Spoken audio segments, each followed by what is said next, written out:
कैमरे में कैद दिल्ली दंगों का बड़ा सबूत।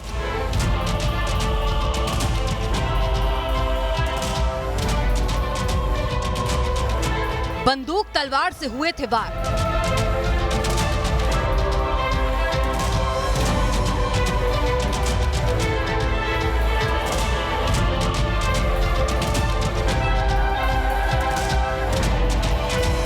वीडियो खुद बोलेगा, दंगे का खूनी सच खोलेगा।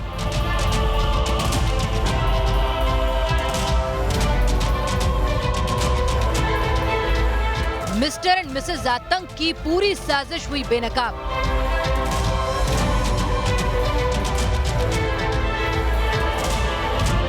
दिल्ली में इस्लामिक स्टेट के गुर्गों के 5 नाम हुए बेनकाब। क्या सामान लेकर शाहीन बाग जाता था पीएफआई का एजेंट?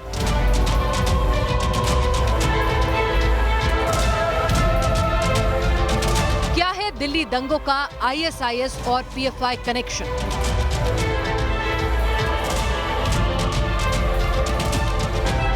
दंगों की हर साजिश न्यूज नेशन करेगा बेनकाब। ग्राउंड जीरो से सच सामने लाएंगे रिपोर्टर। रिपोर्टर की पड़ताल बताएगी दिल्ली की संपूर्ण दंगा कथा। खबर कट टू कट स्पेशल में आज आपके सामने लेकर आए हैं दिल्ली की संपूर्ण दंगा कथा। आपको बताएंगे क्या है मिस्टर और मिसेज आतंकी का सच, यानी इस्लामिक स्टेट के वो आतंकी जो दिल्ली दंगों को भड़काने की साजिश रच रहे थे। आपको दिखाएंगे आखिर त्रिलोकपुरी से शाहीन बाग क्यों जाता था पीएफआई का एजेंट। लेकिन इस सबसे पहले देखिए दिल्ली के दंगों का बारूदी सबूत, वो वीडियो जो बताता है कि जब दिल्ली में हिंसा भड़की तो न सिर्फ पत्थर और पेट्रोल बम चले बल्कि तलवारें लहराई गईं, बंदूकें चलाई गईं। दिल्ली दंगों का सबसे सनसनीखेज वीडियो। दंगों के दौरान मारकाट करने पर उतारू भीड़। वीडियो में कैद दिल्ली दंगों का सबूत। इस वीडियो को गौर से देखिए और आपको एहसास हो जाएगा दिल्ली में जब दंगे हुए थे तो किस तरह सड़कों पर आतंक मचाया गया था, किस तरह दंगइयों ने रात के अंधेरे में दहशत फैलाई थी। दिल्ली के जाफराबाद से सामने आए इस सीसीटीवी वीडियो को गौर से देखने पर आपको 3 लोगों के पास बंदूकें नजर आएंगी। जब भीड़ इस गली से बाहर निकलने की कोशिश करती है तो एक शख्स सड़क पर रखे तंदूर के नजदीक खड़ा नजर आता है। वीडियो को जूम इन करने पर पता चलता है कि इस दंगई के हाथ में डबल बैरल शॉटगन है। इस किस्म का हथियार लाइसेंस के बाद ही मिलता है, यानी या तो ये डबल बैरल शॉटगन इस शख्स का लाइसेंसी हथियार थी या फिर ये किसी से लेकर दंगा करने के लिए बंदूक लाया था। काले कुर्ते में खड़ा एक शख्स बार बार इसे पीछे जाने के लिए कहता है। शायद इसे डर है कि कहीं उन्माद में ये बंदूकधारी फायर न करते। वीडियो को थोड़ा सा आगे ले जाने पर आपको स्वेटर में एक और शख्स नजर आएगा। इस शख्स के हाथ पर जूम इन करने पर साफ नजर आता है कि इसके हाथ में एक पिस्टल और कमर पर कारतूसों की बेल्ट बंधी हुई है। ये शख्स भी गली में टहलता रहता है और भीड़ के चिल्लाते ही हथियार लेकर आगे बढ़ता है।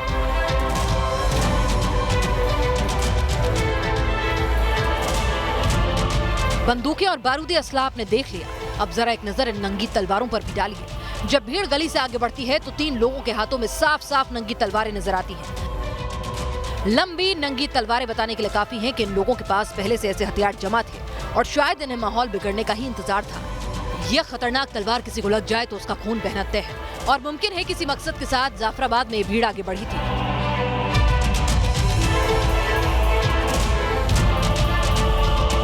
अब देखिए इस भीड़ के बड़े हिस्से को। कुछ के हाथ में बंदूक और तलवारें थी तो भीड़ में शामिल दूसरे दंगइयों के हाथों में भारी भरकम डंडे थे। भीड़ में कोई ऐसा शख्स नहीं था जिसके हाथ में कोई हथियार ना हो।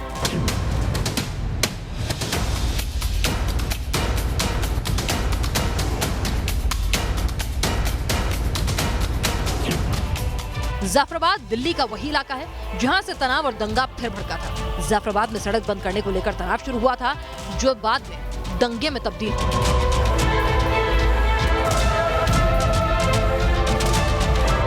जाफराबाद से होता हुआ यह दंगा उत्तर पूर्व दिल्ली के दूसरे इलाकों में फैला और इसी दंगे ने सैकड़ों जिंदगियां तबाह कर दी। Team news nation.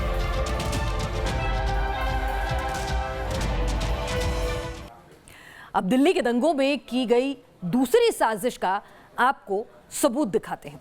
इस साजिश को रचा था सामी और हिना नाम के एक दंपत्ति ने। आरोप है कि कश्मीर मूल के ये पति पत्नी इस्लामिक स्टेट ऑफ खुरासान यानी अफगानिस्तान, पाकिस्तान और हिंदुस्तान में इस्लामिक स्टेट की शाखा से जुड़े हुए थे। क्या है ये इस्लामिक स्टेट ऑफ खुरासान, ये भी आपको समझाएंगे, लेकिन पहले देखिए क्या था मिस्टर एंड मिसेस आतंक का दिल्ली दंगों से कनेक्शन।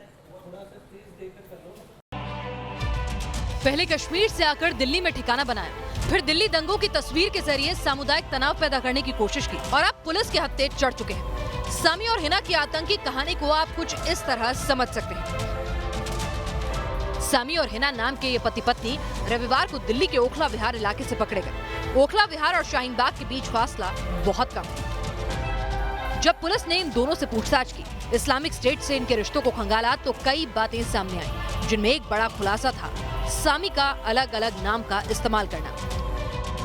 पुलिस से न्यूज़ नेशन को जो जानकारी मिली है उसके मुताबिक सामी ने कश्मीर से लेकर दिल्ली तक 5 अलग अलग नाम इस्तेमाल किए। इसका पहला नाम था जहनजेब सामी, दूसरा नाम था दाऊद इब्राहिम, तीसरा नाम था अबू मोहम्मद अलहिंद, चौथा नाम था जैब और पांचवा नाम था अबू अब्दुल्ला। यानी इंसान एक ही था, लेकिन वो इंटरनेट की दुनिया पर 5 नामों से पहचाना जाता था। इन्हीं नामों में से एक सामी और उसके इस्लामिक स्टेट के रिश्तों की तरफ इशारा करते हैं। ये नाम है अबू मोहम्मद अलहिंद। वक्त में थोड़ा पीछे जाइए और उस दौर को याद कीजिए जब सीरिया और इराक में इस्लामिक स्टेट का आतंक था। उस दौर में इस्लामिक स्टेट अपने आतंकियों के जो नाम रिलीज करता था उन पर भी जरा गौर कीजिए। ये नाम होते थे अबू बकर अल बगदादी, अबू हबीब अल लीबी, अब्दुल्ला अल बेल्जियन, अबू अदाम अल ऑस्ट्रेलिया। इस्लामिक स्टेट अपने आतंकियों के नामों के साथ उनकी रहने वाली जगह का नाम जोड़ता था, जैसे बगदाद का रहने वाला बगदादी, लीबिया का रहने वाला लीबी, ऑस्ट्रेलिया का रहने वाला ऑस्ट्रेलिया। और ऐसे ही था सामी का एक नाम अबू मोहम्मद अलहिंद यानी हिंदुस्तान का रहने वाला। तो क्या ये दोनों पति पत्नी सीधे तौर पर इस्लामिक स्टेट से जुड़े थे या फिर ये लॉन वुल्फ किस्म की गतिविधियों को अंजाम देने की फिराक में थे?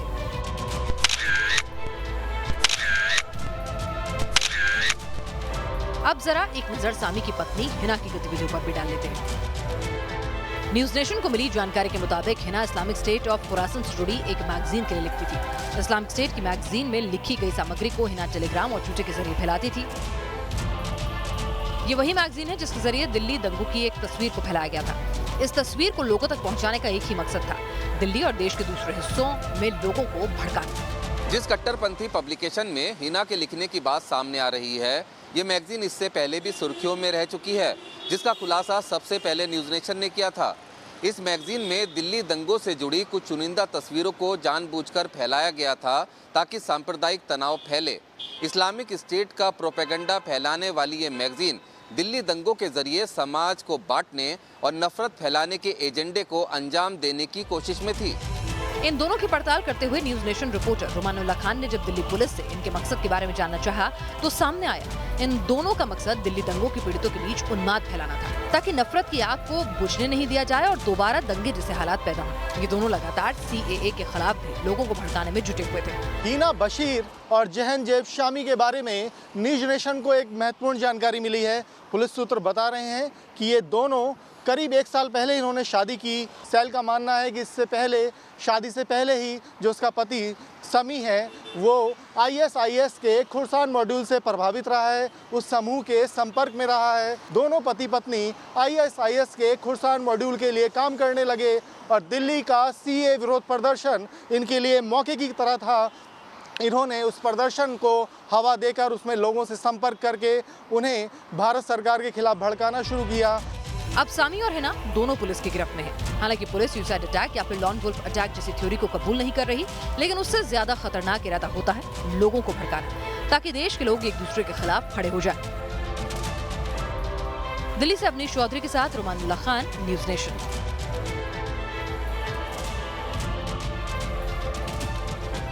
दो पति पत्नी 6 महीने पहले कश्मीर से दिल्ली आते हैं और अचानक से कट्टरपंथी मैगजीन के लिए लिखने लगते हैं। हालात से शक की बू आने लगती है। इसी वजह से न्यूज़ नेशन ने श्रीनगर से लेकर दिल्ली तक इसकी पड़ताल की, तमाम कड़ियों को जोड़ा। न्यूज़ नेशन के रिपोर्टर्स श्रीनगर की उन गलियों में पहुंचे जहां दिल्ली आने से पहले सामी और हिना रहा करते थे।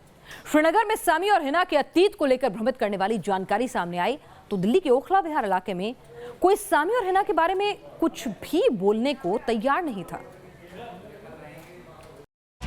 इस्लामिक स्टेट से जुड़े इस दंपत्ति का सच जानने के लिए न्यूज नेशन के रिपोर्टर्स ने दिल्ली से लेकर श्रीनगर तक की पड़ताल की। जब सामी और हिना पकड़े गए थे तो सबसे पहले जो बात सामने आई थी वो ये थी कि दोनों कश्मीर के रहने वाले थे।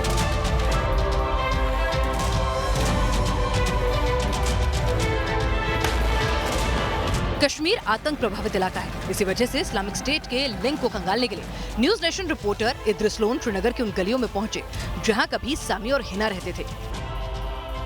ये श्रीनगर का शिवपुरा इलाका है। इसी मोहल्ले में सामी का घर है जहां शादी के बाद हिना और सामी रहते थे। न्यूज नेशन ने सामी और हिना के अतीत को खंगालने की कोशिश की, जानना चाहा कि क्या वाकई दोनों का मजहबी कट्टरपंथ से कुछ लेना देना है या नहीं। जवाब में सामी के परिवार से उसकी बहन ने बात की और सफाई दी। हमें उन्होंने डायरेक्टली कांटेक्ट नहीं किया, फर्स्ट फैमिली को कुछ इन्फॉर्मेशन नहीं थी इस बारे में। ये समझ नहीं आ रहा कि एग्जैक्टली हुआ क्या, और ये सारी false allegations I am sure about it. मेरे भाई भाभी ने कुछ गलत नहीं किया है। मेरे भाई ने आज तक कभी कश्मीर में रह के प्रोटेस्ट नहीं किया है। He was never interested in this thing. He was a very career oriented person. दोनों इनफैक्ट भाई भाभी दोनों। भाभी तो वो उनने बाहर से ही अपनी स्टडीज़ की है, आउट ऑफ कश्मीर ही। उनका हमेशा ही करियर पे फोकस उनका रहा है। उनका इस सब से कोई लेना देना नहीं था। सामी की बहन ने जो कहा और जो कुछ सामी की जांच में सामने आया उसमें कई विरोधाभास नजर आते हैं। सामी के परिवार का कहना है कि वो आईटी कंपनी में काम करता था, जबकि न्यूज नेशन ने जब पूछा तो परिवार ने कंपनी को लेकर कोई पुख्ता जानकारी नहीं दी। सामी की मां का कहना है कि हिना खुद पुलिस के साथ गई, वो अपने पति के साथ रहना चाहती थी, जबकि पुलिस हिना को भी आरोपी बता रही है। परिवार का दावा है कि इंटरनेट बंद होने की वजह से सामी दिल्ली गया, लेकिन परिवार ये नहीं बताता कि दिल्ली में सामी के साथ हिना क्या कर रही थी। श्रीनगर में सामी और हिना को लेकर अलग अलग पहलू और दावे सामने आए। श्रीनगर से इद्रिस लोन की इस पड़ताल को दिल्ली में आगे बढ़ाया न्यूज नेशन संवाददाता रुमानुल्लाह खान ने। दिल्ली में सामी और हिना की करतूतों को समझने के लिए न्यूज नेशन की टीम उस जगह पहुंची जहां ये दोनों दिल्ली में रहा करते थे। हमने लोगों से बात करने की कोशिश की, लेकिन कोई भी कुछ बोलने को राजी नहीं था। हम जामिया नगर इलाके में मौजूद हैं। यहीं से थोड़ी दूर पर वो फ्लैट है जहां पर हिना और सामी नाम के इस्लामिक स्टेट जम्मू कश्मीर से जुड़े दो पति पत्नी बीते 6 महीने से रह रहे थे। हमने इनके पड़ोसियों से भी बात करने की कोशिश की, लेकिन गिरफ्तारी के बाद माहौल तनावपूर्ण है। लोग हिना और सामी के बारे में कुछ भी कहने और सुनने को राजी नहीं हैं। इस दौरान कुछ सवाल भी सामने आए। क्या सामी और हिना जिसके यहाँ रह रहे थे उसे इन दोनों के बारे में कोई जानकारी थी?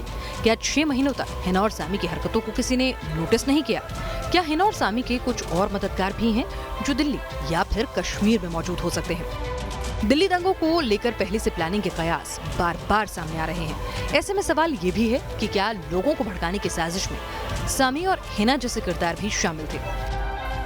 हिना और सामी की गिरफ्तारी उस थ्योरी को भी पुख्ता करती है जो थ्योरी दिल्ली दंगों से जुड़ी थी। थ्योरी ये कि दिल्ली के दंगे अचानक भड़की हिंसा का परिणाम नहीं थे, बल्कि सोची समझी प्लानिंग के तहत करवाए गए थे। थ्योरी ये भी है कि दिल्ली दंगों का इस्तेमाल करके देश के अलग अलग हिस्सों में हिंसा को भी उकसाया जाए। सियासी हलकों में भी लगातार इस कथित प्री प्लानिंग को लेकर सवाल उठते रहे हैं, जो इन कयासों को बार बार मजबूती देते हैं। देखिए, सीए को लेकर के बिना बात का बतंगड़ जब बन रहा था तो उसी समय ये इस बात का एहसास हो रहा था कि दाल में कुछ काला है, लेकिन दाल में कुछ काला नहीं है, बल्कि पूरी की पूरी दाल ही काली थी। और कहीं ना कहीं जो है वो एक बहुत खतरनाक साजिश और षड्यंत्र के तहत कुछ सीधे साधे लोगों को गुमराह किया गया और उनके कंधों पर बंदूक रख करके अपनी राष्ट्रद्रोही और विघटनकारी गतिविधियों को अंजाम देने की कोशिश। इस्लामिक स्टेट ऑफ खुरासन की पाकिस्तान में बड़ी मौजूदगी है और हिंदुस्तान में आतंक का हर तार पाकिस्तान से जुड़ा हुआ है। इसी वजह से पुलिस हर पहलू को ठोक पीट कर जांच कर रही है ताकि सामी और हिना का सच सामने आ सके। श्रीनगर से इद्रिस लोन और दिल्ली से रुमानुल्लाह खान के साथ टीम न्यूज नेशन। यहाँ रुकेंगे कुछ देर के लिए, जल्द लौटेंगे। आप बने रहिएगा न्यूज नेशन के साथ।